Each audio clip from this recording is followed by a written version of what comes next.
PVC, você acha que o Filipão tá sendo um dos grandes trabalhos nessa reta final do campeonato, não? Tá. Hoje eu estava conversando com gente do Atlético, como fala o Filipão feliz.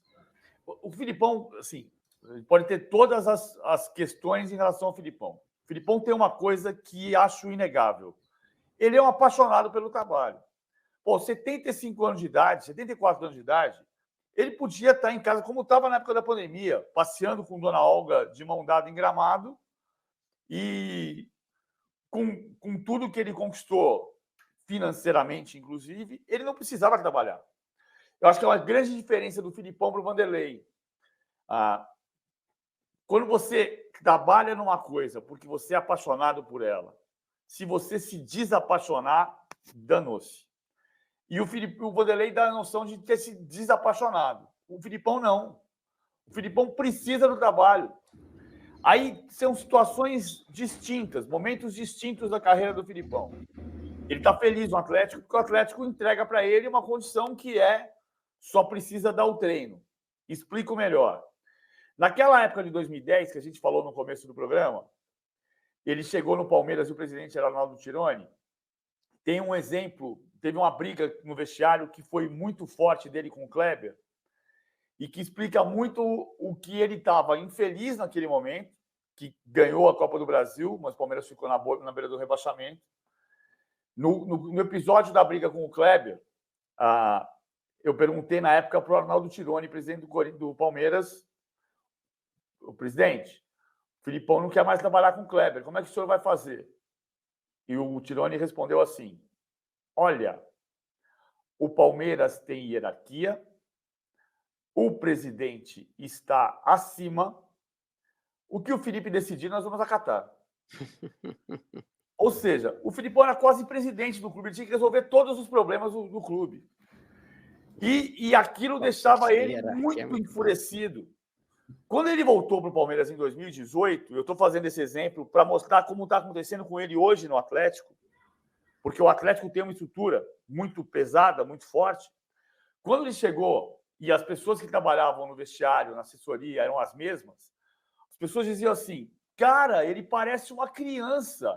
Ele sorri o tempo inteiro, como se ele estivesse dizendo assim: eu só preciso dar o treino? É só dar o treino que eu preciso? E aquela felicidade irradiou de um jeito que o Palmeiras foi campeão brasileiro. No ano seguinte, já tinha virado meio rotina, né? E ele acabou, fez um bom trabalho, mas caiu nas quartas de final da Libertadores, tomou 3-0 do Flamengo e saiu. Mas a felicidade irradiava. Os depoimentos do Atlético hoje são muito parecidos. Ele conta piada, ele entra no ônibus rindo, ele viaja sorrindo, brincando com os jogadores. Demorou para acertar, né? E a gente pode discutir se ele tinha que sair do Atlético Paranaense ou se não tinha. Mas o fato é que ele está trabalhando feliz. Isso faz uma diferença para ele fundamental. O Atlético está jogando feliz.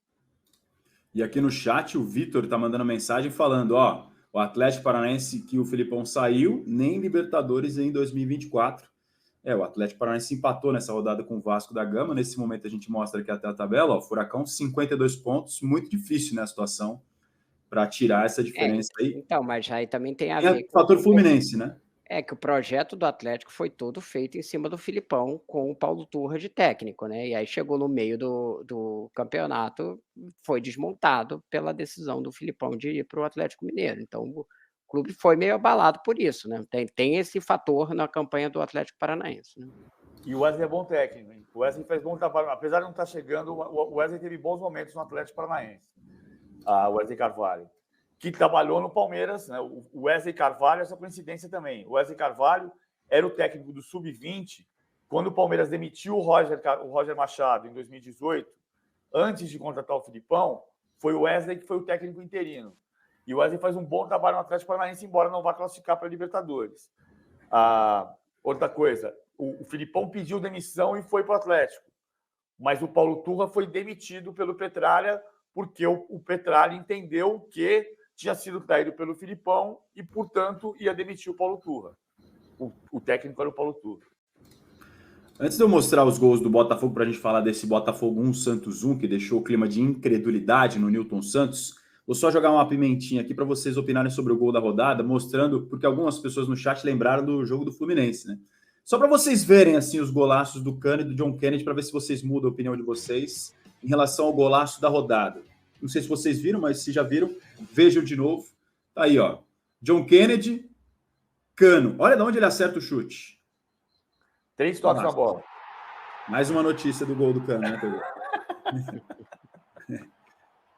Impressionante. Esse ângulo que ele acerta, ele é o famoso chuta-chuta, mas não é aquele chuta-chuta sem perigo. Vai levar perigo. Se vai ser gol, não dá para saber, mas ele tem uma noção assim de quando finalizar que é impressionante. Esse é um golaço. Eu fico impressionado que o Cano perdeu um gol, eu acho que nesse jogo contra o Coritiba. Ele não devia perder o gol, devia ter uns 6 meses que ele não perdia gol. E era uma jogada típica Fluminense e Diniz, né? Aquela bola tocada muito parecida com o gol da final da Libertadores até. Exatamente. Ele recebe num ponto parecido ali. E olha o corta-luz que ele faz bonito, aí o John Kennedy domina, ajeita e toma, na gaveta. O John Kennedy jogou muito.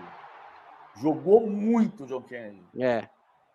E a comemoração dele é a melhor da rodada. Não, isso é continua sensacional. com o gol do Arana. Comemoração dele, vou dar até o pause aqui, ó. Para você é o gol do Arana ainda, Rodrigo? É, eu fico com o Arana, mas a comemoração do John Kennedy é melhor. PVC, o gol do Arana também? Também. Só joguei essa pimentinha aqui porque foram 2 golaços. Mas a comemoração, gente, para contextualizar, tá vendo que o John Kennedy está no chão, com as mãos assim sobre a cabeça? O Nino até contou o bastidor disso depois, né, na zona mista de entrevistas no Maracanã. O Fred, ídolo do Fluminense e dirigente hoje em dia, foi assaltado no Rio de Janeiro, estava chegando de carro em casa, chega um carro atrás, o aborda com um assalto à mão armada, assim, uma imagem impactante. Na frente do portão de casa, os assaltantes, os bandidos, rendem o Fred, fazem ele sair do carro. O Fred, quando ele vai se render, ele se joga no chão e coloca as 2 mãos na cabeça. Exatamente o que o John Kennedy faz na comemoração do gol, como uma, entre aspas, homenagem. Aí o Nino, na zona mista, falou que eles tinham combinado, quando o Fred chegasse no hotel, todo mundo ia se jogar no chão e fazer a mão assim, só que ele não foi pro hotel. Ele foi direto pro jogo. E aí eles falaram, bom, então já que a gente não encontrou, agora quem fizer o gol vai fazer a comemoração do Fred. Aí o Cano faz o gol, o pessoal perguntou, mas o Cano não fez, né? Falou, o Cano é mais introvertido, é mais tímido. Aí o John Kennedy falou, não, fica tranquilo, se eu fizer, eu vou fazer. Ele não tem nenhum problema de introversão. Não, pelo contrário. O John Kennedy. O John Kennedy vai lá e faz a comemoração, imitando a pose que o Fred fez no lamentável assalto. O Fred é querido, né, no grupo do Fluminense. Né, porque... Não foi uma trollagem para sacanear. Bom, sacanear... Exatamente. Essas coisas dos boleiros eles fazem, mas enfim, só para contextualizar a comemoração do John Kennedy. Mas para vocês, Arana, então, né?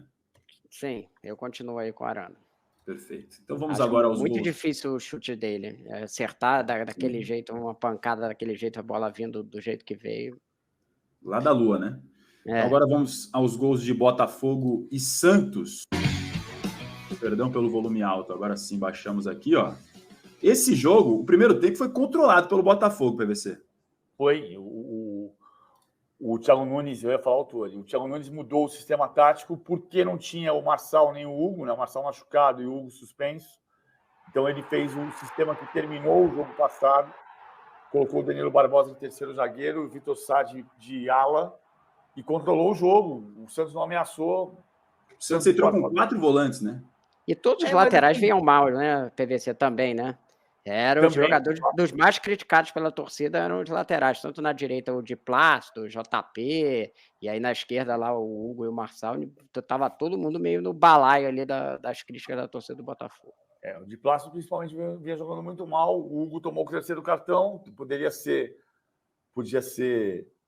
substituto, mas estava suspenso, aliás, podia ter sido expulso, né? E o gol do Messias. Para piorar tudo, quando você toma o gol do Messias ainda por cima. Pois é, então. Ainda tem essa brincadeira que o torcedor do Santos está fazendo, porque em 95... Mas olha o Segovinha aqui acompanhando o Soteldo. Essa guerra, a guerra dos baixinhos. Dos baixinhos, exatamente. Não dá, né, amigo? Olha ele acompanhando a marcação. Não dá, abandona, né? Marcação com distanciamento social. Aí ele vai começa com distanciamento social. E ele vai depois ele ainda tem uma cena meio patética dele caindo ali enquanto ele está tentando chegar perto do Soteldo. O negócio do Messias O Soteldo não jogou bem, hein? E a hora que vinha bem, não jogou bem, estava travado ali no meio, não conseguia jogar. O único espaço que ele teve foi justamente depois que o Segovinha entrou, porque o Júnior Santos estava fazendo essa cobertura aqui. O curioso é que o Segovinha, eu não tinha reparado isso, estou vendo agora, vamos voltar mais uma vez.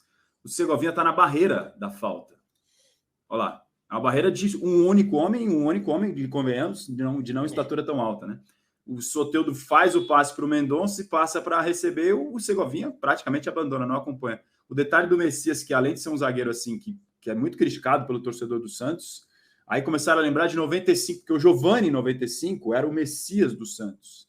Só que o Santos perde a final para o Botafogo em 95. E agora o Messias faz o gol contra o Botafogo, que pode atrapalhar o título do Glorioso. São as curiosidades. Mais uma vez, então, o lance do Soteldo. Placar. O mesmo placar 1-1. O Santista tem um certo ressentimento com o Botafogo, né? Esquecendo a história antiga, Pelé, Garrincha e tal. Ele tem um ressentimento por causa daquele jogo de 95 ali, que o Botafogo ganhou um título que o Túlio estava impedido quando ele fez o gol do título, né? Márcio Rezende de Freitas, o árbitro famoso dessa partida. Exatamente. Então, eu acho que tem um ressentimento. Até saiu um pau aí entre as torcidas antes do jogo, né? Um pau meio feio ali, que eu acho que não tem a ver exatamente com esse jogo de 95, mas com alguma rivalidade aí que tem entre as duas torcidas. Mas o clima foi meio tenso no pré-jogo e pós-jogo também.